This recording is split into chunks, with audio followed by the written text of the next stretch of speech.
Good morning on this tempestuous Tuesday. Here's a nice thought on this rainy day. It's a new year and your vacation days have been replenished. If you can't tour distilleries in Scotland, hike the route of parks in Chile or visit one of our other 52 places to go this year, why not hop on a ferry and explore New York? As part of our series highlighting what to eat, drink, see and do in neighborhoods near the new NYC ferry landings, we spent a few days in Sunset Park. When you disembark at the Brooklyn Army Terminal, you'll want to push past the neighborhood's industrial waterfront to explore its vibrant inland Latin community, tranquil green spaces and Brooklyn's largest Chinatown. What to see? Greenwood Cemetery. Spending an afternoon at this 478-acre graveyard that borders Sunset Park feels anything but macabre. Even during the cooler months you can tour its Civil War history by trolley, visit the graves of some of its more famous residents like Jean-Michel Basquiat, Leonard Bernstein, and William Boss Tweed, or look for native woodpeckers and sparrows and the not-so-native monk parakeets. Legend has it that the bright green parakeets colonized the cemetery in the 1960s after a shipping crate full of them smashed at Kennedy Airport, but pet owners are more likely the culprits. What to eat? Tacos. Let's be honest, it's hard to find a good taco in New York. Our saving grace is Sunset Park. Here the best tacos are simple: warm tortillas stuffed with braised or grilled meat and finished with minced raw onion and fresh cilantro. At Tacos El Bronco, try the tacos campechanos, tender flank steak with crispy fried chorizo, and the tacos al pastor made with spiced beef and sweet roasted pineapple. If you're feeling adventurous, try the seasoned beef tongue tacos at nearby Tacos Matamoros. What to drink? Vietnamese coffee. After strolling past the vegetable sellers, Chinese banquet halls and toy stores on 8th Avenue, stop into Ba Xuyen for a strong cup of Vietnamese coffee. The secret to this dessert-like drink is a few generous spoonfuls of condensed milk, or at nearby Tonda 2, a touch of cream. What to do? Explore Industry City.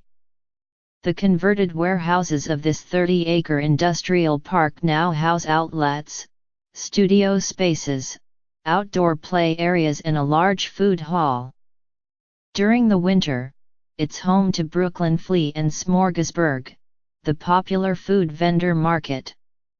While you're there, try local craft vodka on a tour of the Industry City Distillery, or learn how to make Japanese street food or French pastries at a cooking class at the Brooklyn Kitchen. How to get there? Take the Rockaway or South Brooklyn ferry routes. Travel time from Wall Street/Pier 11 is about 15 to 30 minutes, depending on the route. Looking for more vacation ideas for the year ahead? The New York Times Travel Show brings 3 days of travel ideas, globe-trotting tips, and advice from travel experts to the Javits Center in Midtown this Friday through Sunday. Here's what else is happening. We hope you haven't lost your umbrella. We're expecting showers and possibly a thunderstorm today. It's going to be windy, too, so the rain may come at you sideways. The high, at least, is 57. The sun should come out tomorrow. The New Jersey town of Leonia has banned all non-resident traffic routed during rush hours into its neighborhood via traffic navigation apps like Waze and Google Maps. New York Times Cyrus R. Vance Jr., Manhattan's district attorney, will no longer accept contributions from lawyers with pending cases, after facing criticism for not prosecuting celebrity clients. New York Times June H. Kim, who replaced Preet Bharara, reflects on his short but busy tenure as the United States Attorney in Manhattan. New York Times: a judge will decide if the police legally stopped a suspect in a murder case and whether the evidence should be used in the trial. New York Times: Councilman Jaman Williams, a Democrat, is testing the waters for a run for lieutenant governor, despite opposition from members of his own party. New York Times: Lower Manhattan residents oppose a plan to build glass elevators to provide subway access to the disabled, arguing that they could become a terror target. New York Times: the Health Department launched the NYC Help Me Quit app, a free tool to help New Yorkers quit smoking. BK Reader: New York City is suing a landlord who it says turned rent-stabilized apartments into illegal hotels via Airbnb and other platforms. Metro Today's Metropolitan Diary: hair tip on the nose 7 for a global look at what's happening. See your morning briefing and evening of classical music at the Miller Theatre at Columbia University. 6 p.m. Free the poet Kevin Young and Rebecca Carroll, a critic at large for the Los Angeles Times, talk about the rise of hoaxes, post facts and fake news at the New York Public Library Stephen A. Schwartzman Building in Midtown Manhattan. 6:30 p.m. Free bring a blanket to a screening of Wonder Woman under the palm trees inside Brookfield Place in Lower Manhattan. 7 p.m. Free watch 81-minute plays at the Indie Theatre 1-Minute Play Festival at the New Ohio Theatre in Greenwich Village. 8 p.m. $20 Devils at Bruins, 7 p.m. Message. Nets at Thunder, 8 p.m. Yes. Rangers at Ducks, 10 p.m. Message Plus. Knicks at Warriors, 10:30 p.m. Message. Alternate side parking remains in effect until February 12. For more events, see the New York Times' Arts and Entertainment Guide. Yesterday we told you about the new protected crosstown bike lanes that will be installed in Midtown this year. We asked our readers for their opinions on bike lanes, which were installed after an increase in fatalities last year. Here's what a few had to say. I strongly believe that we already have too many bike lanes. I have never seen more than 2 bikes in a bike lane. Frequently they are empty. I find many bicycles running red lights on sidewalks and going in the wrong direction. In addition, I feel like the bike lanes are ageist. Bicycles are used exclusively by younger people, not seniors, and definitely not the disabled.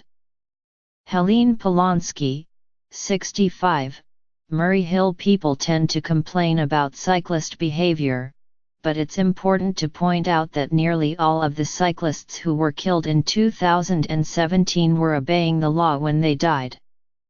A crosstown bike lane might have saved Dan Hanegby, who was killed by a bus driver who allegedly passed him too closely. I'm thankful that the Department of Transportation is finally solving the problem of safe crosstown travel for New Yorkers on bikes. Doug Gordon, 44, Park Slope, Brooklyn. I live on the street with the proposed protected bike lanes. Although I'm an avid city biker and pro-safety, I know that the extra width on my block is super critical to allow fire trucks to pass traffic when they get called out. I'm not looking forward to the blasting horns I will now hear because there is no passing lane.